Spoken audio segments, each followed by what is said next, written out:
my freezer started to malfunction. There were things happening. For example, I went to a different trade market and one of my colleagues there said, "Ronald, you remember that case with the Italian lira? I sometimes mention that during talks as well. Do you remember those deals, in which we did massive dumping of the lira, which reduced the value of the currency? Which caused a company in Italy to be hit in such a way. They went bankrupt." And then you hear at the exchange, "You remember that successful deal with the lira?" Yes. And then they say, "Did you know that the owner committed suicide and left a family behind?" Things like that. And back then we laughed at it. Altogether, all of us. We looked down on people, mocked them. It was just a product, waste. Everything was worthless trash. Nature, the planet, everything could burn and break. Just useless parasites. Just as long as we met our goals, as long as we were growing. Many of my colleagues ended up drinking or using drugs. Not me. Maybe I should have. Or not. No, in hindsight, it was for the best and I'm happy to still be alive. However, all those horrible things started to eat at me. Can you give an example? Because I can sense a lot of terrible things happen to you. Yes. It is difficult for me to talk about. I can feel that, but only whatever you wish to share is all right. Yes. I only talk about things I want to tell. But it does evoke lots of emotions, and with my conscience not being in the freezer, it touches me deeply. Yes, I feel the same way. All right. Can you tell me the worst thing that has happened that caused the tipping point in your situation? Well, that was the beginning of the end. You get so deep into these circles. And you sign a lifetime contract, not with blood or anything, to never disclose names of companies, organizations or people. I think that is why I am still alive. You have to stick to it. If we are talking about the worst things that I have experienced, I just told you about things that made the freezer glitch. My conscience started to show itself. Let's put it this way. I was training to become a psychopath and I failed. I did not complete the training and didn't become a psychopath. My conscience came back, and the most difficult part for me was, because I had such a great status there, I was a success. I was trusted with the people playing at this level. Mensen in deze wereld die dus op dat niveau speelden.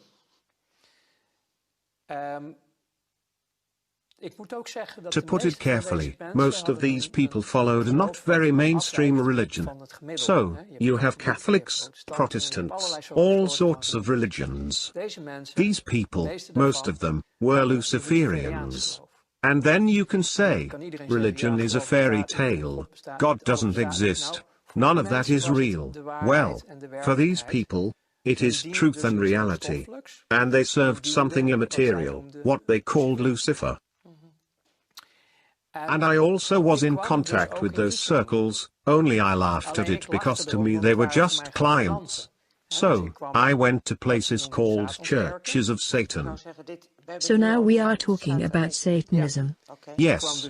So, I visited these churches, just as a visitor dropped by. And then they were doing their holy mass with naked women and liquor and stuff. And it just amused me. I didn't believe in any of this stuff, and was far from convinced if any of this was real. It was just a spectacle to you. Yes. In my opinion, the darkness and evil is within the people themselves. I didn't make the connection yet. So I was a guest in those circles, and it amused me greatly to see all those named women and the other things.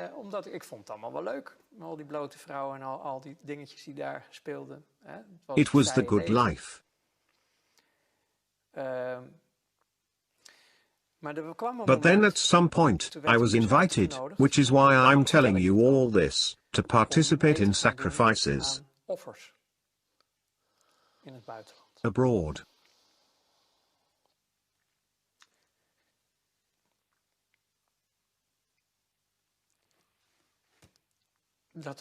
That was the breaking point. Children. You were asked to do that? Yes. And I couldn't do that.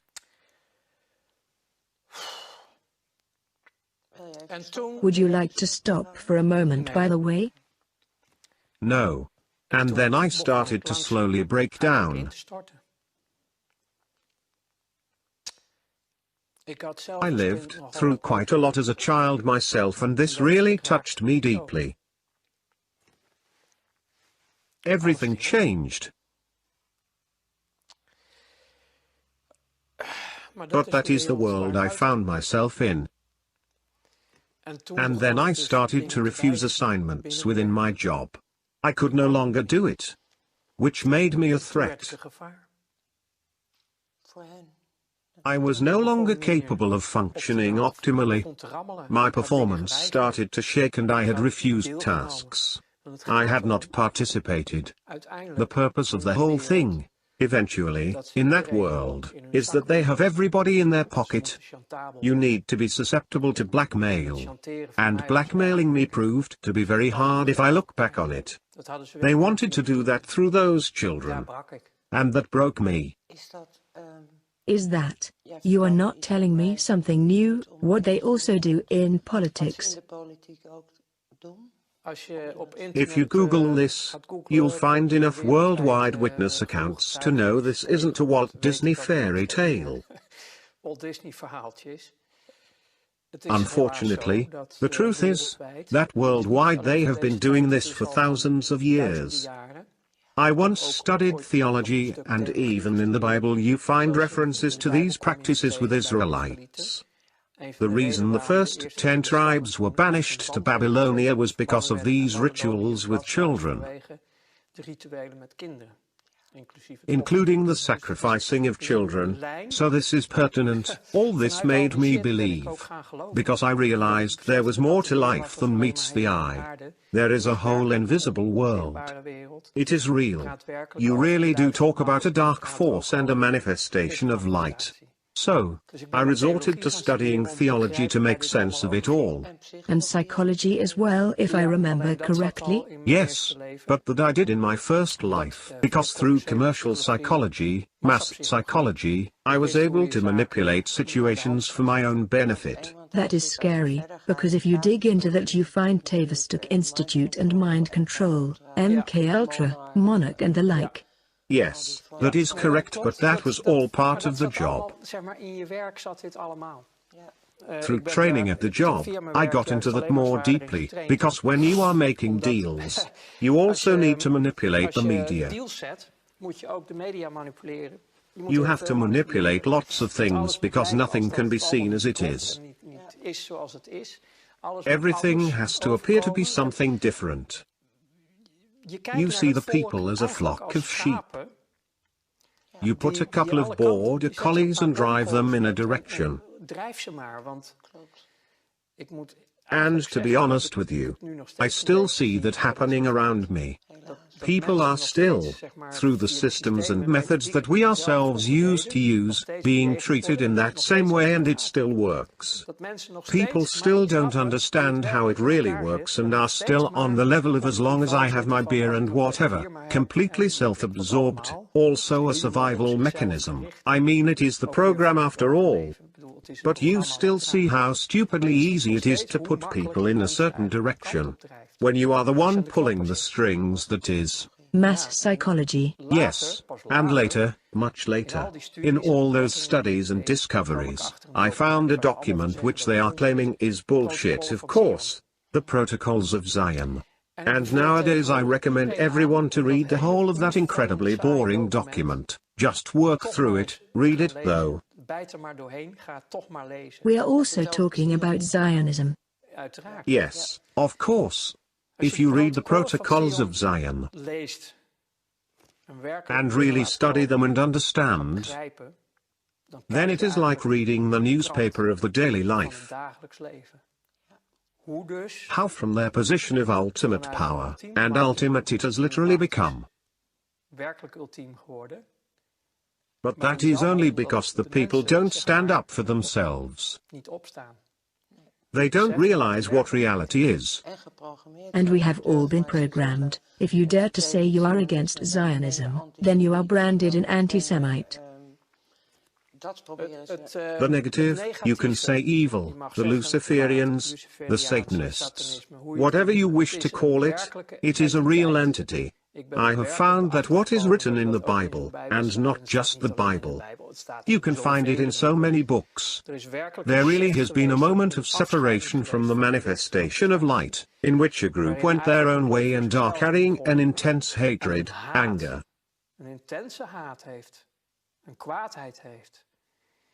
The people who do not underestimate the severity of this are but few. Because this is an all-annihilating force that hates our guts. It hates creation. It hates life. And it will do anything to destroy us completely. And the way to do that is to divide humanity. Divide and conquer is their truth. Humanity is a manifestation of light. That is the true creation. As long as you divide them based on political parties, skin color, you name it, then you, from a Luciferian point of view that is, suppress the full capacities of your enemy, their full power. They can't stand up for themselves. Because if that would happen, the Luciferians would lose. Then this monster, the greedy monster, would disappear. I tell people about this old American general who puts an entire room of people in the dark. The eyes adapt to the darkness, but you can't see a thing. The general doesn't say a word and suddenly he flicks on a lighter, one little light. And due to the prolonged darkness, you experience a manifestation of light from a single point and everyone can slightly see each other again.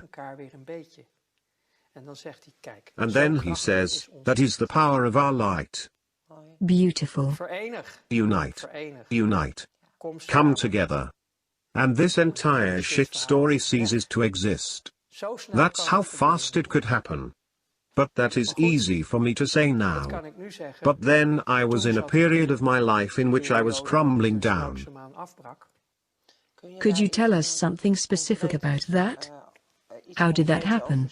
Because you were invited.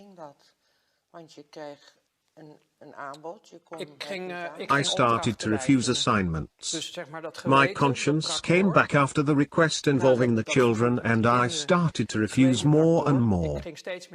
I had a conscience and I couldn't function anymore. But you did still show up at work after that? I didn't really have a choice. I had my own business with several offices and employees. Everything was still rolling. It must have been hard. Yes, it got very hard, all the tensions. So, on the one hand you are playing with money on a high level, in which you can't afford to make mistakes. Otherwise everything falls down at once. Your entire business is ruined, everybody involved, including yourself. Then you are really screwed. So that brings a lot of stress, factoring in the resurfacing of a conscience. I was warned off when I got into this. Don't do it if you can't put your conscience at minus 100 degrees in the freezer. And you probably realized that then? Yes, I heard myself laugh at it back then, but it wasn't a joke at all. I totally did not understand where I really got into. And your proverbial freezer was switched off? Broken. I couldn't do it anymore. So, I tried to work through it, keep up appearances. I didn't know how to get out of this. I was trapped as well. Everybody was trapped. This all led me to crash completely eventually. My body just simply stopped. The first thing I saw was my mother crying at the intensive care. You ended up at the IC? Yeah, I really shut down. You had literally crashed? Yes. Yes. At that time I didn't believe in anything, not I can still recall how I saw, From that corner, I was looking down upon myself. I saw how they were working on me. You had a near-death experience. Well, you could call it that. I have seen I am not my body. I'm in my body. But I am not just my body. I have seen them working on me. And later on, I've been reluctant to talk about it for a long time. I really talked about it much later. But when I did, I had researched so many things already and started to believe. I was starting to better understand the spiritual and the material. At that point, this intense experience got its own place. The realization that I'm not my body. It's just a vessel. So, I lived through all of that, but I also needed a long time to recover. Yes, of course. Yes, I was a train wreck. Complete wreck. I was completely burned out. I had crashed and the body needed a year to recover.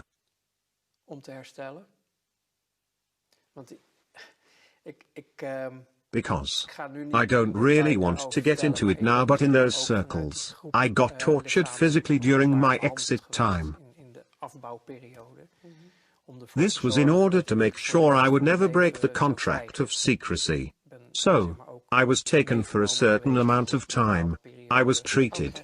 All those factors together just increased the stress I was experiencing. Literally running full speed towards my own end. Do you mean abductions, as well call it, or programming? No, they exposed me to certain types of torture. That makes sure you'll never damage anyone in that world. I didn't realize that back then, so this is all from hindsight. It did all happen that way. So the end of my first life was so extreme that I couldn't handle it anymore. I couldn't handle it anymore, in no way. However, my mind power was so strong that it only happened within to my own body. That was, well, I didn't know what to do anymore. There were no options left for me. So that is why sometimes I think, of course that is not true, but I wish, like so many colleagues, I had taken the drugs and alcohol route. At least my end would have been more gentle, because most of them are just dead by now. Even though I know there are more strawmen walking around, there are little still alive whom I knew back then. Most of them are already gone.